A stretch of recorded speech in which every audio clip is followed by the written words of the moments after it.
তার মেয়েকে চায়, একমাত্র উনিই কি বাংলার মেয়ে? আর আমরা কি বানের জলে ভেসেছি না? আমাদের বাড়ির মেয়েগুলো মেয়ে নয়, একাধিক শ্লীলতাহানি করেছে। তাদের মাথায় আরজি করেও ছিল যারা বড় বড় মস্তিষ্ক, এখানেও তেমনি বড় বড় মস্তিষ্করা তাদের মাথায় হাত দিয়ে বসে রয়েছে।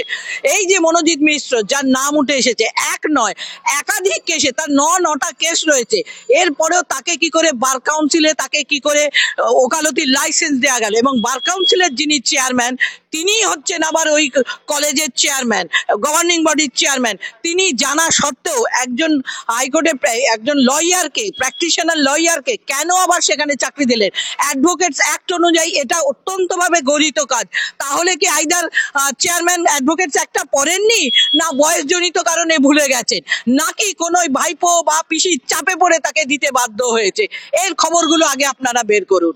একাধিক শ্লীলতাহানি করেছেন এবং সেটা জানতো, এবং ওই কলেজের যে প্রাক্তন অধ্যক্ষের স্ত্রী বলছে যে তাকে, তার হাজবেন্ডকে এমন ভাবে নাস্তানাবুদ করেছিল, তিনি ট্রমায় ছিলেন এবং তিনি রোড অ্যাক্সিডেন্টে মারা গেছেন। ঘটনাচক্রে দেখা যাবে হয়তো রোড অ্যাক্সিডেন্টও ক্রিয়েটেড।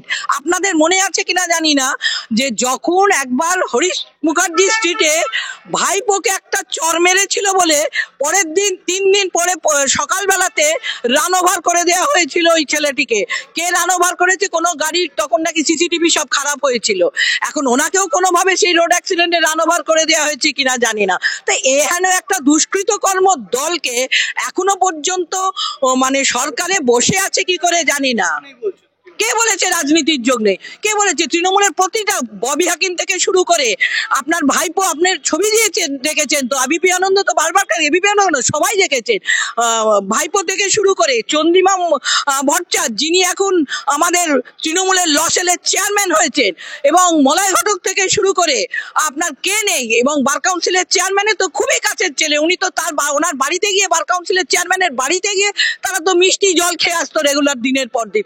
কে বলেছে? জানে না? সবই জানেন তারা।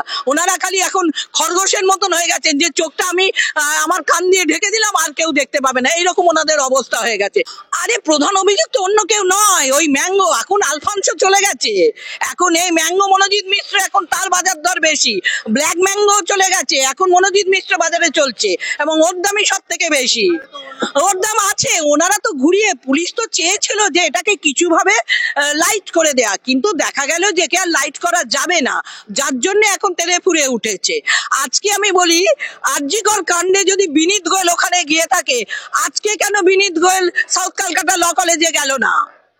এর কারণটা কি? আজকে মমতা ব্যানার্জি শুক্রবার ফিরে এসেছে, এখনো পর্যন্ত তার কোনো স্টেটমেন্ট নেই কেন? তিনি একজন বাংলার মুখ্যমন্ত্রী, মহিলা মুখ্যমন্ত্রী। আমরা বলি উনি বড় বড় করে লেখেন, বাংলা তার মেয়েকে চায়, একমাত্র উনিই কি বাংলার মেয়ে? আর আমরা কি বানের জলে ভেসেছি না? আমাদের বাড়ির মেয়েগুলো মেয়ে নয়, উনি কি মনে করেন নিজেকে?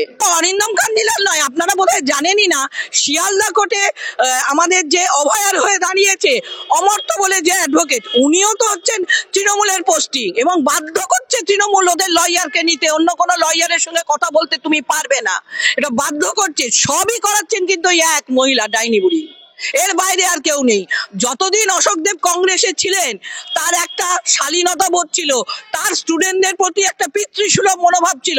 আমি তার হাত ধরে রাজনীতি করেছি, কোনোদিন তাকে এই পর্যায়ে আসতে হবে আমি ভাবতে পারিনি। আজকে সত্যি দুঃখে, লজ্জায় আমার মনে হচ্ছে আমি আমার নিজের মুখে কালি মাখি। এই আমি অশোকদেবের হাত ধরে আমি রাজনীতিতে এসেছিলাম, রাজনীতির পাঠ শিখেছিলাম। 2020 সালে ওনাকে আমি ওয়ার্ন করেছিলাম, দাদা আর এই দলে থেকো না। যেদিন জাহাঙ্গীর তোমাকে অশালীন কথা বললো, জাহাঙ্গীর তোমার বাড়িতে ঢুকে মারলো, তোমার ছেলেদের মারলো, সেদিনই তোমার বেরিয়ে যাওয়া উচিত ছিল। তোমাকে যে কোথায় এরা পুঁতবে তা জানো না, আজকে সেই ব্যবস্থাই হলো। আমরা জানি সৎসঙ্গে স্বর্গবাস, অসৎসঙ্গে নরকবাস। এই অসৎসঙ্গে পড়ে আজকে অশোকদেবের মতন মানুষকেও আজকে ভ্রুলুণ্ঠিত হতে হলো।